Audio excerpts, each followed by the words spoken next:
Saudara-saudara, kita lanjutkan lagi pendalaman kita tentang Tai Chi sebagai cross-cultural fertilization, penyerbukan silang budaya.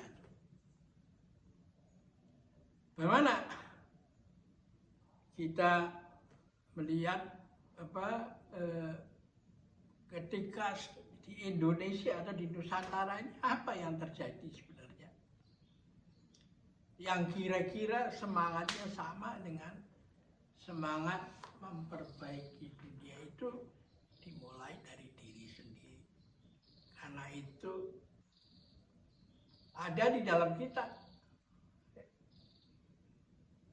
terjangkau oleh kita, asal saja mau dan konsisten. Nah, ini diajarkan oleh kisah tentang Ramayana itu ya. Nah, di Nusantara ini menarik. Dan kami membuat buku Bunga Rampai Wayang. Latihan berbasis neuroplastisitas dan revolusi mental itu ya.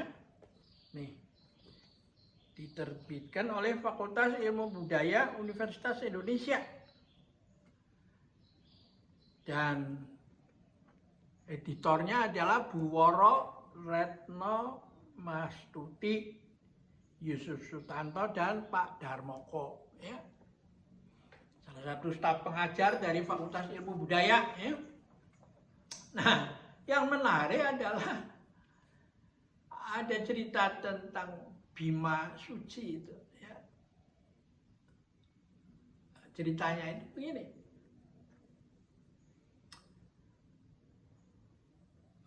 Anda kan tahu antara Astina sama Amarta itu adalah mula-mula orang tuanya memiliki kerajaan Astina itu. Tapi terjadi semacam kudeta atau perebutan kekuasaan sehingga yang mestinya pewaris itu, si keluarga Pendawa itu malah diusir ya, oleh ama negara Astina itu. Nah, karena itu Pendawa itu membedol desa untuk mendirikan kerajaan baru itu ya, dan dikasih nama Amarta ya. Nah, Pandawa itu terdiri dari 5 Panca atau di Pandawa atau Yudhistira, Bima,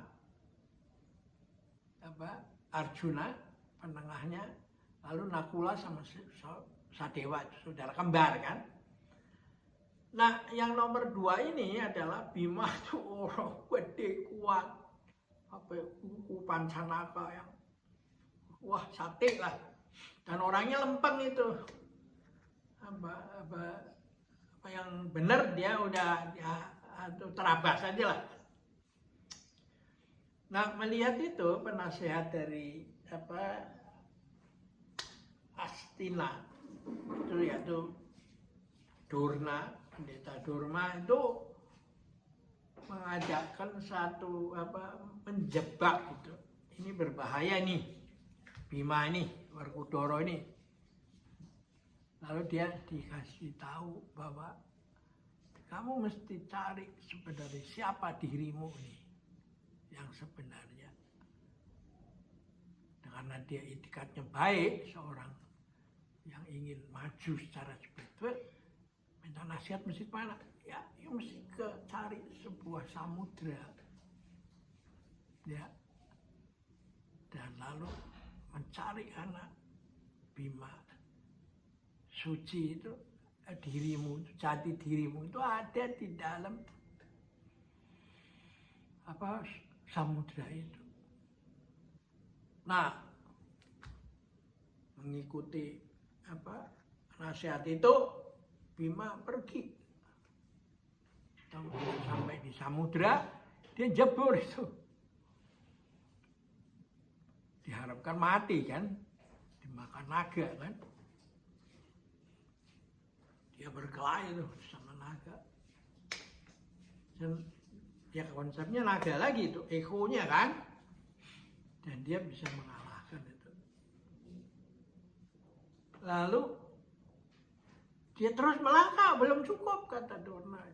Itu baru musuh dari luar. Tapi cari yang Bima, apa yang belum masuk terus itu. Nah ketika masuk terus dia ketemu sama Bima dirinya sendiri yang kecil itu dalam bentuk mini. Nah, lalu oleh Bima kecil itu, mini itu, dia disuruh masuk ke telinga dia itu. Jadi dia bingung nih. Bagaimana ini? Orang segede Werkudara ini suruh masuk ke telinganya Bima yang sudah kecil lagi.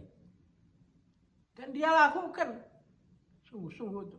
Dan berhasil itu. Nah itulah yang disebutkan dalam kisah Dewa Ruci. Ya, Bima Suci. Ada di dalam dirimu sendiri. Ego yang memancar itu. Ya. Itulah sebenarnya salah satu bentuk pengejawantahan dari pertanyaan sangkan paraneng dumadi itu. Ini lalu diabadikan menjadi dalam kisah Dewa Ruci, dan nama Dewa Ruci itu dijadikan nama sebuah kapal dari angkatan laut kita. Dan ya memang zaman dulu itu orang kasih nama itu sebenarnya semacam doa ya, no? Bukan sembarangan seperti kita sekarang ini Tony, Edi apa. Tapi dia punya Dewa Ruci itu dikasih nama itu ya. Nah, jadi kapal itu sendiri berlayar dengan mempunyai spirit ya, bukan sesuatu just transportation aja. Oke, sampai di sini dulu, kita lanjutkan lagi nanti perbincangan kita yang semakin menarik ya.